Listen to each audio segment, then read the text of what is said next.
मधुर आवाज़ चैनल में आपका स्वागत है। हमारी आज की कहानी है दो बहनें।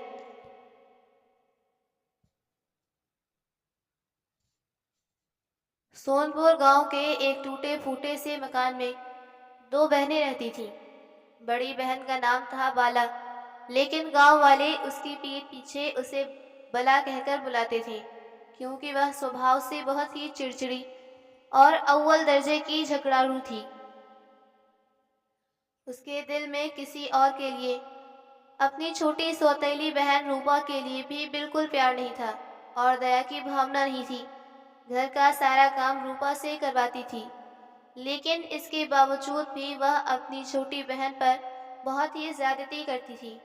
गांव का हर आदमी बाला से नफरत करता था, लेकिन दूसरी तरफ रूपा के साथ हर गांव वाले की हमदर्दी थी और बाला इसका पूरा फायदा उठाती थी।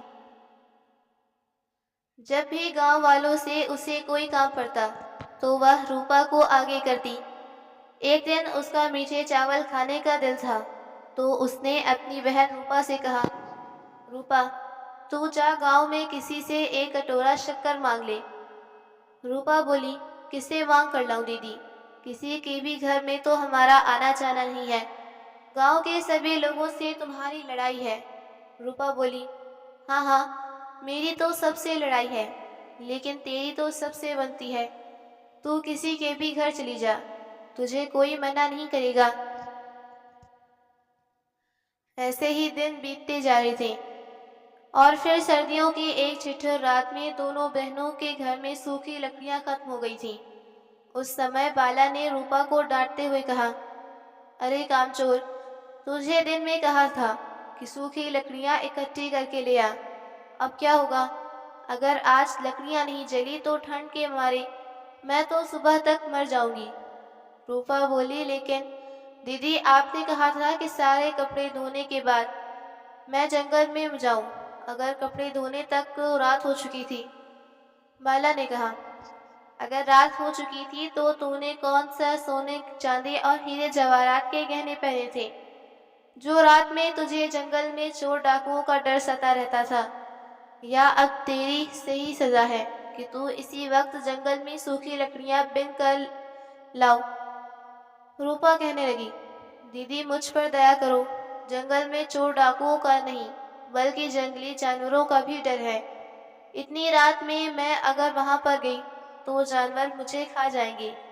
बाला ने उसे फटकारते हुए कहा, ज्यादा बन मत, जल्दी यहाँ से जाकर लकड़ियां लेकर आ, नहीं तो जंगली जानवर तुझे बाद में खाएंगे। उससे पहले मैं तेरी खाल खींच दूंगी। यह कहकर बाला ने रूपा को धक्का देकर घर से बाहर कर दिया। बेचारी बदनसीब रूपा रोते बिलखते हुए जैसे ही अपने घर से बाहर निकली, ठंडी हवा के पहले ही थपेड़े ने उसे कपा कर रख दिया। मरती क्या ना करती, मजबूरी में वह जंगल में चली गई। कुछ देर बाद ठंड से कांपते हुए वह जंगल में लकड़ियां इकट्ठी कर रही थी, और जब किसी खतरनाक जानवर की धार सुनती तो सांस रोककर भगवान को याद करने लगती। रूपा सूखी लकड़ियों को इकट्ठा करते हुए जंगल में आगे बढ़ती जा रही थी। ठंड के कारण कोहरा इतना ज्यादा फैला हुआ था कि हर लकड़ी उसे गीली ही मिल रही थी। वह सोच रही थी, अगर मैं इन गीली लकड़ियों को इकट्ठा करके घर ले जाऊंगी तो मेरी दीदी मुझे इन्हीं गीली लकड़ियों से मार मार कर मेरी चमड़ी उधेल देंगी। तभी अचानक अंधेरे में उसे ठोकर लग गई और उसका सर एक पत्थर से जा टकराया। अगले ही पल उसकी आंखों के सामने अंधेरा छा गया और वह जमीन से दोबारा उठ न सकी और वहीं पर बेहोश हो गई। लेकिन उसके भाग्य में अभी और भी दुख झेलना बाकी था। तभी तो उसके बेहोश हो जाने के बाद ना तो बर्फीली ठंड में उसका शरीर अकड़ कर मुर्दा हुआ और ना ही जंगल के किसी जानवर ने उसे अपना भोजन बनाया। सुबह होते ही सूरज की किरणों की गर्मी से उसके बेहोश शरीर में एक बार फिर से जान पड़ गई। होश में आने पर वह सोचने लगी कि अगर मैं घर जाऊंगी तो मेरी जल्लाद दीदी मुझे मार मार कर मेरा पूरा शरीर सुझा देंगी, और आज तो शायद वह मुझे जिंदा ही ना छोड़े, क्योंकि वह समझेंगी कि मैं रात भर मज़े से कहीं पर आग जलाकर सो रही थी। मैं बेहोश हो गई थी। मेरी इस बात पर तो उसे विश्वास ही नहीं होगा। घर लौटकर अपनी दीदी की डांट और उसकी मार के बारे में सोचकर ही रूपा की कभी छूट गई। इसलिए उसने अब मन ही मन फैसला लिया कि वह अब कभी भी घर वापस नहीं लौटेगी। मैं यही जंगल में रहूंगी। देर सवेर कोई जंगली जानवर मुझे खाकर मेरी मुश्किल भरी जिंदगी को खत्म कर देगा। और फिर घर वापस न लौटने का फैसला करके उसने महसूस किया जैसे कोई परिंदा किसी पिंजरे से आज़ाद हुआ हो। और फिर सबसे पहले उसने कुछ रसीले फल तोड़कर अपनी भूख शांत की कि इसके बाद यूं ही किसी अनजान मुसाफिर की तरह वह आगे बढ़ने लगी, जिसकी ना तो कोई मंजिल थी और ना ही कोई ठिकाना। दिन पर दिन बीत चले गए, लेकिन ना तो किसी जंगली जानवर ने रूपा को अपना निवाला बनाया और ना ही रूपा को जंगल में कहीं पर भी कोई ऐसी जगह मिली जहां पर वह ठहर जाती। वह जंगल में उछलते कूदते पक्षियों से बातें करते हुए आगे ही आगे बढ़ती जा रही थी। लेकिन एक दिन अचानक रूपा को घने जंगल में एक सुंदर सा महल दिखाई दिया। जैसे ही रूपा की निगाहें उस महल पर पड़ी तो उसे लगा मन का मंत्र मुग्ध कर देने वाला मधुर गीत भी बज रहा था। रूपा सोचने लगी, इस भयानक जंगल में यह महल किसने बनवाया होगा? आखिर कौन हो सकता है इस शानदार महल का मालिक? और कौन होगा जो इतना मधुर संगीत बजा रहा है?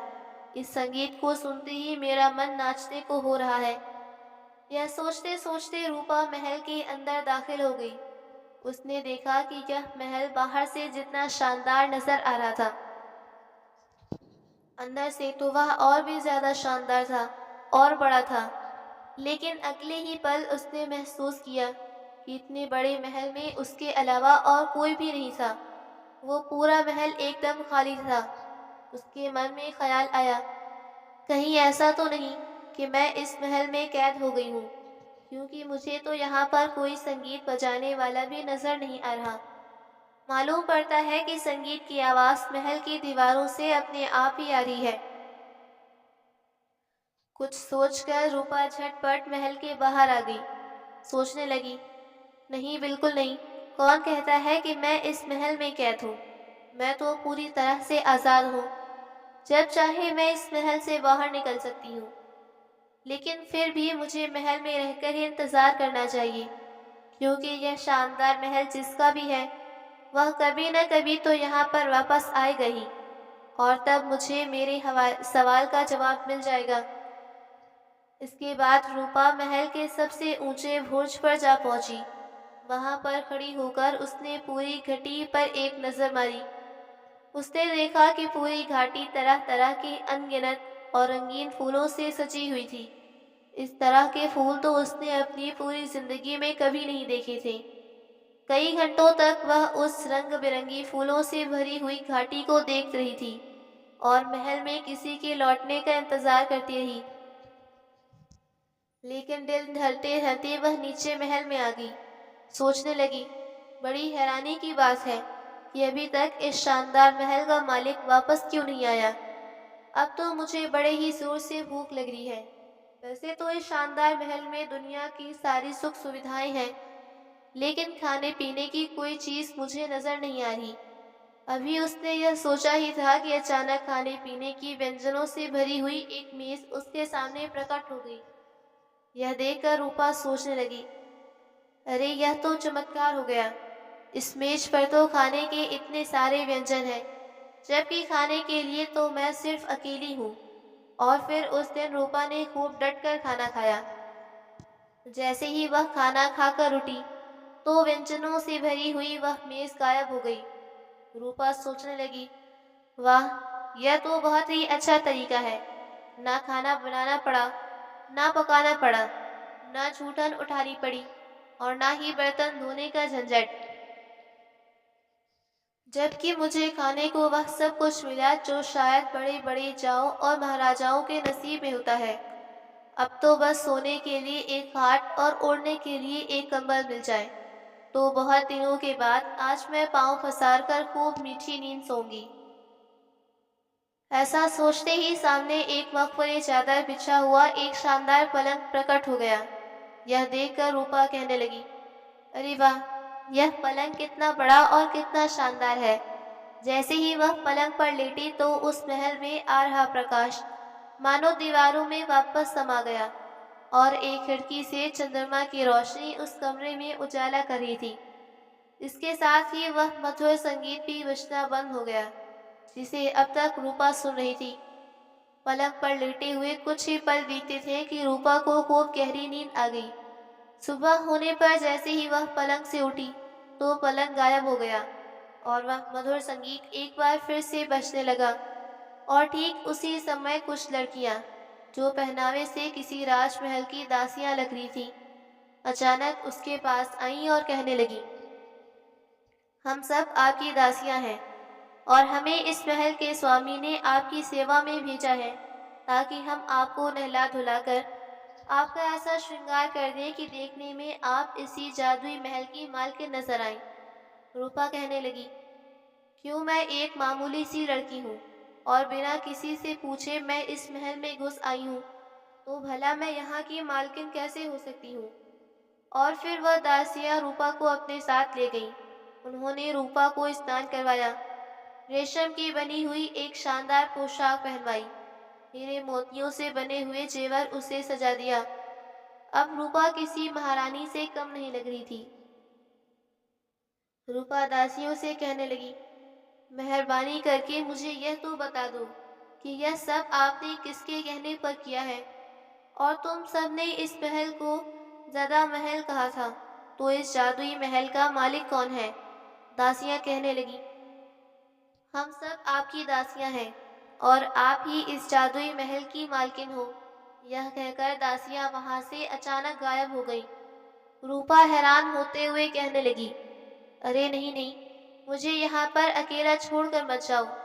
इसके बाद रूपा अपने आप से कहने लगी, आखिर ये है कौन, इस महल का मालिक कौन है, और उसने मुझे कब देखा और कहाँ देखा, जो मुझ पर इतनी मेहरबानियाँ कर रहा है।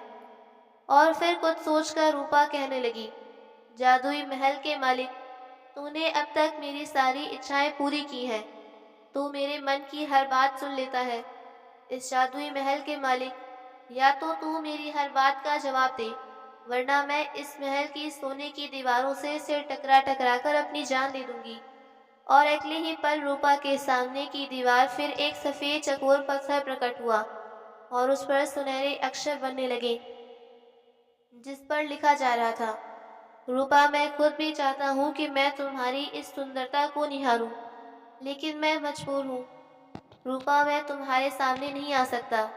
यह पढ़कर रूपा कहने लगी, महल के दयालु स्वामी, तुम्हारे पास इतनी सुख सुविधाएं हैं, तो निश्चित ही यह महल तुमने अपने लिए बनवाया होगा। फिर भला तुम अपने ही महल के अंदर आने के लिए क्यों मजबूर हो। तुम सचमुच में इस महल में नहीं आ सकते, तो मुझे बताओ कि तुम्हारी मजबूरी समाप्त कैसे कर सकती हूँ।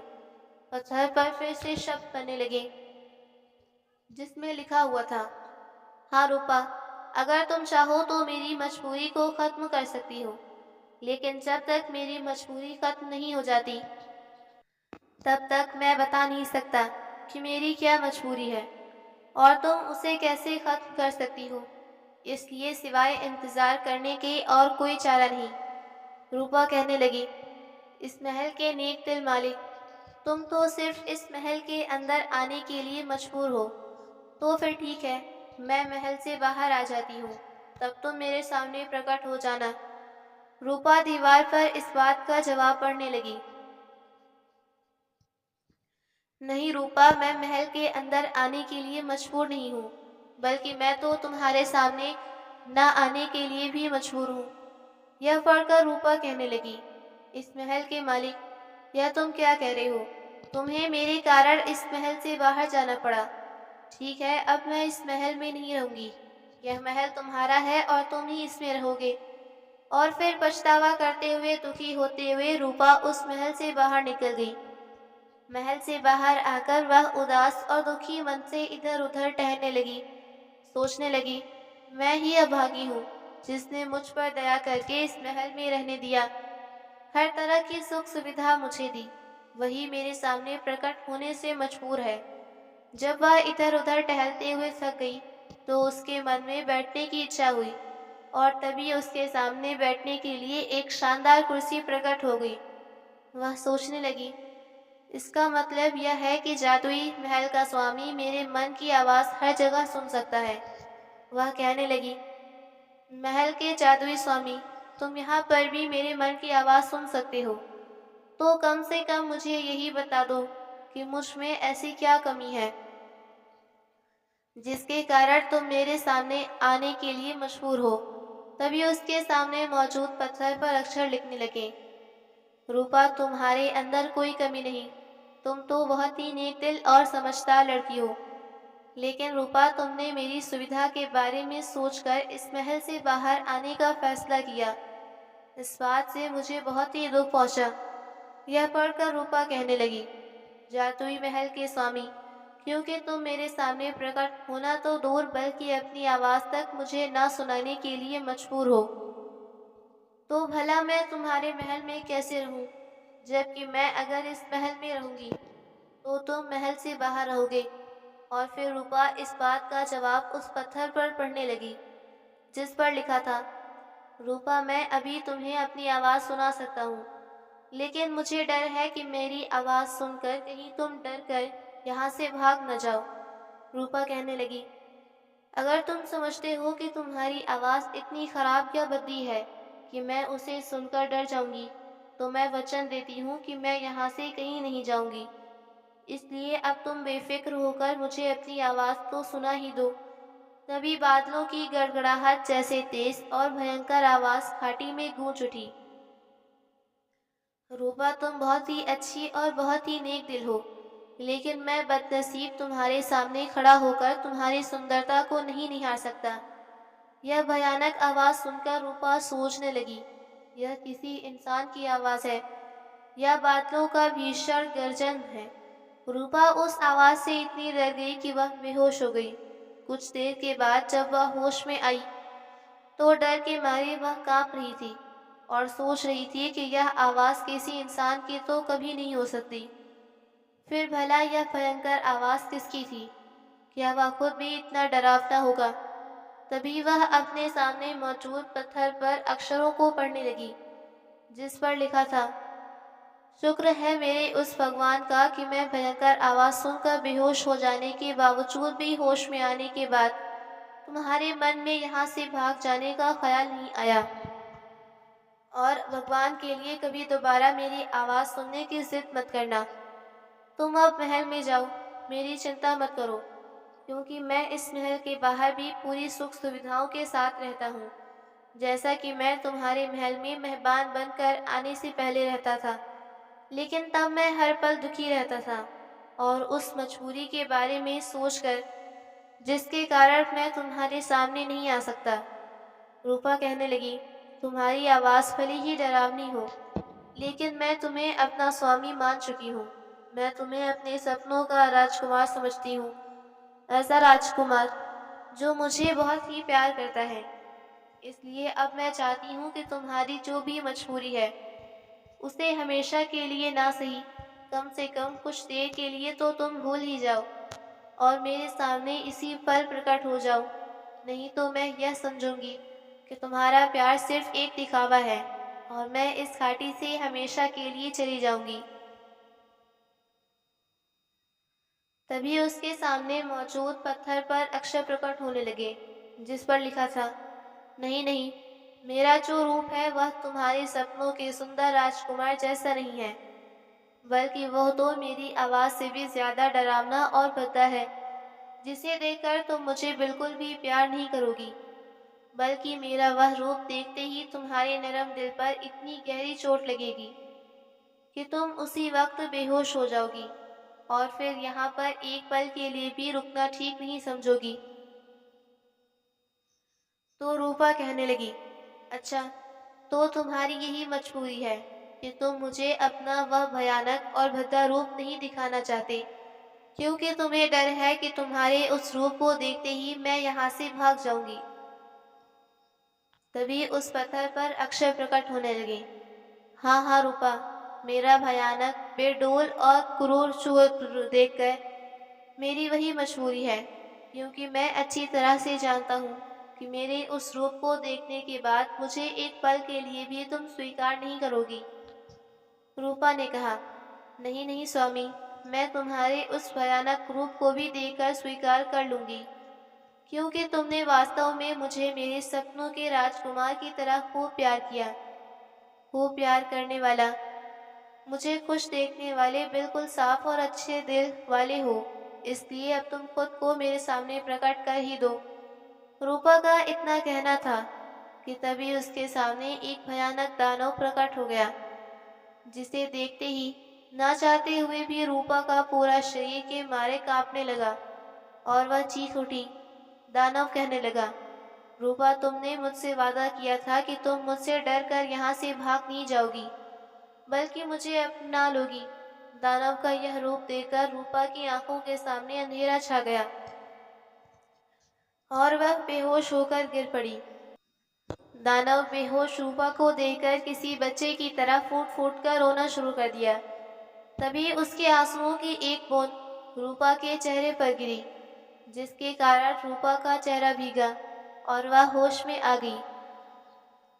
होश में आते ही रूपा ने अपने आप को उस दानव की हथेली पर देखा तो भय और नफरत के कारण वह चीखने लगी, नहीं दानव, मुझे छोड़ दो, मुझ पर तरस खाओ, मुझे आज़ाद कर दो, वरना मैं इसी समय तुम्हारी हथेली से छलांग लगाकर अपनी जान दे दूंगी।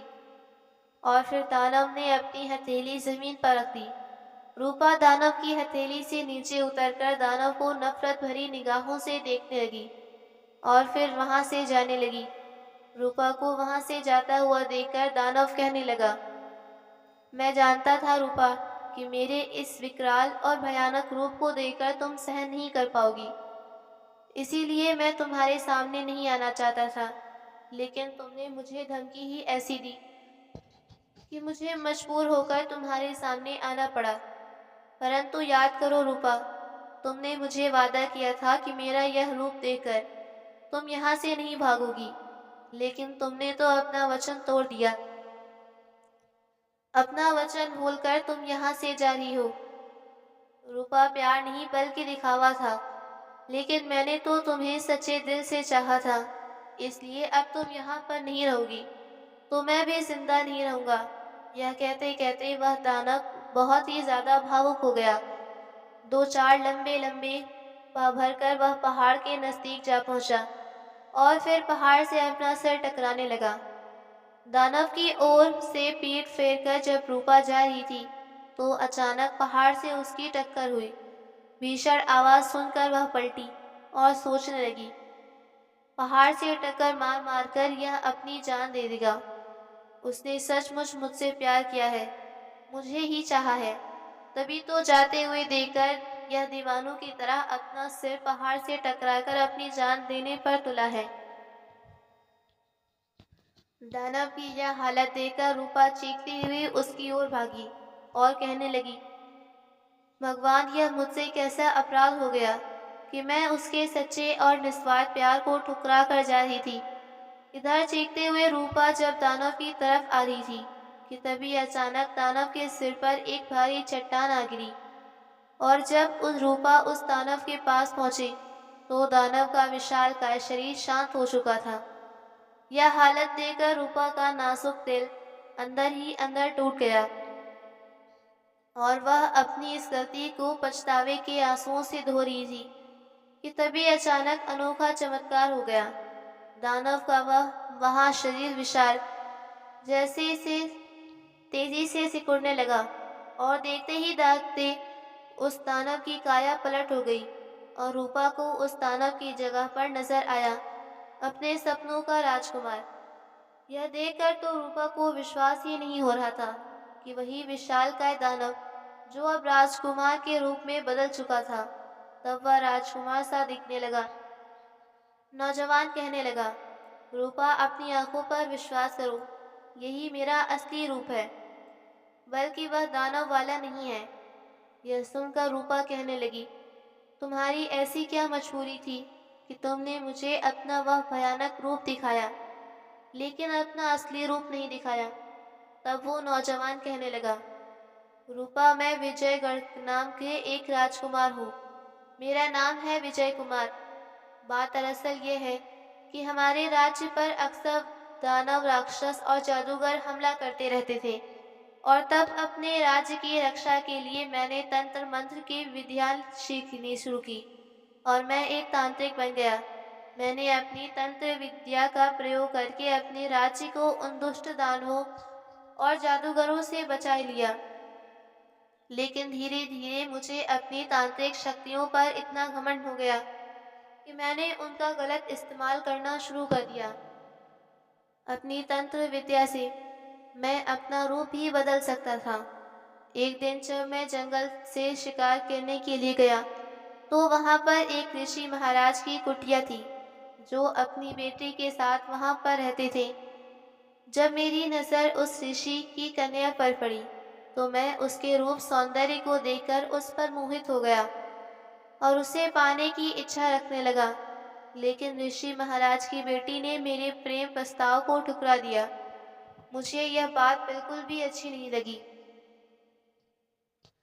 मैं तो हर हालत में उसे पाना चाहता था, इसीलिए मैं तरह तरह से उसको और ऋषि महाराज को तंग करने लगा।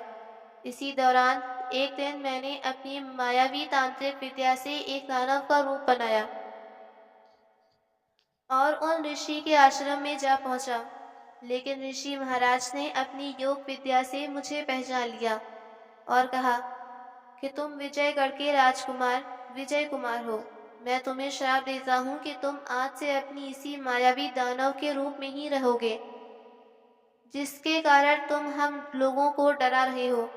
जब मुझे अपनी गलती का एहसास हुआ, तो मैंने ऋषि महाराज से माफी मांगी और बोला कि महात्मा जी, यह सब तो मैंने सिर्फ इसलिए किया था क्योंकि मैं आपकी पुत्री से प्रेम करता था, और प्रेम के वश होकर ही मैंने ऐसा दुस्साहस किया। मेहरबानी करके मुझे माफ कर दीजिए।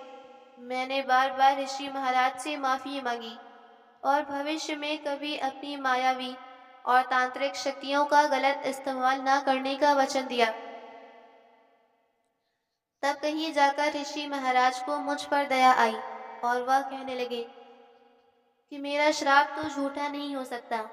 मतलब कि तुम अपनी इच्छा से अब अपना यह दानव का रूप नहीं त्याग सकते, ना ही कोई दूसरा रूप धारण कर सकोगे।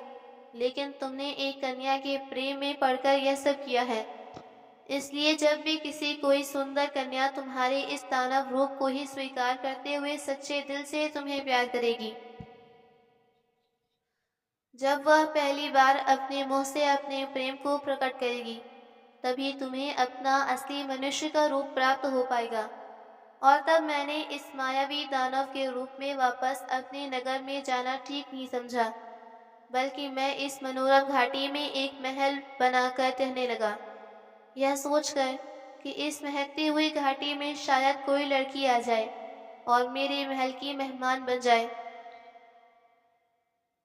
तब मैं खुद को अदृश्य करके उसकी खूब सेवा और आवभगत करूंगा, उसे खूब प्यार करूंगा, उसका पूरा ख्याल रखूंगा।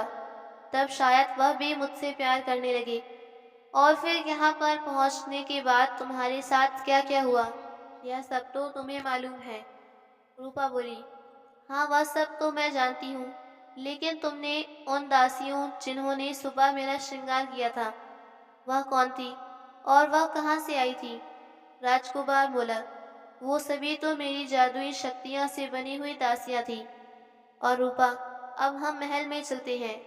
जैसे ही वे दोनों महल में दाखिल हुए, तो दासियां उनका स्वागत के लिए एक दासी ने आकर कहा, मालिक, भोजन तैयार है। खाना खाने के बाद जब वे दोनों विश्राम करने के लिए कमरे में पहुंचे, तो अचानक रूपा कुछ उदास सी हो गई। राजकुमार ने जब इसका कारण पूछा, तो वह कहने लगी, प्रिय राजकुमार, मैं तो यहाँ पर पूरे टाट भाट से रह रही हूँ, जबकि मेरे गांव में मेरी बड़ी बहन बाला है, जो कि वहां पर गरीबी में दुख भरा जीवन बिता रही है। राजकुमार बोला, अच्छा, बस इतनी सी बात। आओ देखते हैं कि तुम्हारी बाला बहन इस समय कहाँ पर है। और क्या कर रही है? इतना कहकर राजकुमार ने दीवार की ओर हाथ उठाया और कोई मंत्र बोला। उसी पर दीवार पर लगे हुए एक बड़े से शीशे में रूपा का गांव दिखाई देने लगा। राजकुमार बोला, रूपा, यह जो शीशे में दिखाई दे रहा है, यही तुम्हारा गांव का नजारा है। और वह बोली, वह तुम्हारी बहन बाला है। उन्होंने शीशे में देखा कि गांव वाले उसकी बहन बाला से पूछ रहे थे, बाला सच सच बता कि रूपा कहाँ पर है और वह इतने दिनों से गांव में दिखाई नहीं दे रही। बाला कहने लगी, कल मोही चली गई होगी या भाग गई होगी, मुझे नहीं मालूम। गांव वालों ने कहा, नहीं, तू झूठ बोलती है, जरूर तूने उसे मार डाला है। और फिर सारे गांव वाले मिलकर बाला को जबरदस्ती गांव की पंचायत के सामने ले गए। हर कोई बाला के बर्ताव के बारे में जानता था। इसीलिए सब कुछ सुनने और समझने के बाद पंचों ने यह फैसला किया कि बाला अपनी मासूम बहन रूपा को मार दिया है। या तो उसकी लाश नहीं नदी में बहा दी या फिर रात के अंधेरे में उसे जमीन में गाड़ दिया। इसलिए इसे मारो और तब तक मारो जब तक यह मर न जाए या फिर अपना जन्म कबूल न कर ले। शीशे में यह सब देखकर रूपा घबरा गई और कहने लगी, राजकुमार, भगवान के लिए मेरी बहन को बचा लो, नहीं तो गांव वाले उसे सचमुच मार डालेंगे। राजकुमार बोला, रूपा, तुम सच में कितनी दया दिल हो। जिस बहन ने हमेशा तुम पर इतना अत्याचार किए, आज जब वह मुसीबत में है तो तुम्हारे दिल में उसके लिए भी दया है। खैर छोड़ो। तभी राजकुमार ने कोई मंत्र पढ़ते हुए शीशे की ओर हाथ उठाया। अगले ही पल रूपा की बड़ी बहन बाला राजकुमार के जादू के असर से साक्षात उनके सामने प्रकट हो गई। रूपा को देखकर बाला कहने लगी, रूपा तो यहाँ पर इस महल में, वो भी एक रानी के रूप में। यह सब कैसा चमत्कार है। तब रूपा ने अपनी सौतेली बहन बाला को अपनी सारी आव बीती सुनाई, जबकि दूसरी तरफ वह सब गांव वाले हैरान थे कि अचानक उनके बीच में से बाला कहाँ गायब हो गई। रूपा की सारी कहानी सुनकर बाला रूपा से माफी मांगते हुए कहने लगी, मुझे माफ कर दो बहन। और फिर वह राजकुमार से कहने लगी, राजकुमार जी, आप भी मुझे माफ कर दीजिए और अपनी दासी बनाकर अपने चरणों में मुझे जगा दीजिए। राजकुमार ने कहा, चिंता मत कीजिए साली जी, अब आप भी हमारी तरह हमारे साथ ही पूरे ठाट बाट से रहेंगी। और फिर कुछ दिनों तक वह तीनों उसी महल में काफी दिन बीत जाने के बाद एक दिन रूपा ने राजकुमार विजय से कहा कि अब आपको अपना असली रूप मिल चुका है, तो हमें चलकर आपके माता पिता से आशीर्वाद भी ले लेना चाहिए। राजकुमार ने कहा, तुम ठीक कहती हो रूपा, हम आज ही अपने राज्य वापस चलेंगे। और फिर कुछ ही देर के बाद वे तीनों रथ पर बैठे। इसके घोड़े हवा से बातें करते थे। शाम ढलते ढलते राजकुमार अपने राज्य में वापस पहुंच चुका था। जनता राजकुमार को देखते ही उनकी जय जयकार करने लगी। महाराज और महारानी को जब राजकुमार ने सारी कहानी बताई और उन्हें रूपा से मिलवाया तो उनकी खुशी का कोई ठिकाना न रहा। महाराज कहने लगे, बेटा, अब मैं थक चुका था, यह राजपाट तुम संभालो। अब मैं अपना बाकी का जीवन परम पिता परमेश्वर की भक्ति में बिताना चाहता हूँ। राजकुमार ने कहा, पिताजी, आपका आदेश मेरे सिर माथे पर। उस दिन के बाद से राजकुमार ने अपनी जादुई शक्तियों का कभी भी गलत इस्तेमाल नहीं किया, बल्कि अपनी उन शक्तियों से अपनी प्रजा की भलाई के काम किए और कई सालों तक राज किया। तो दोस्तों, मुझे पूरी उम्मीद है कि आपको यह कहानी बहुत ही पसंद आई होगी। तो इसी तरह की मज़ेदार कहानियाँ देखने के लिए आप चैनल को सब्सक्राइब कर दीजिए।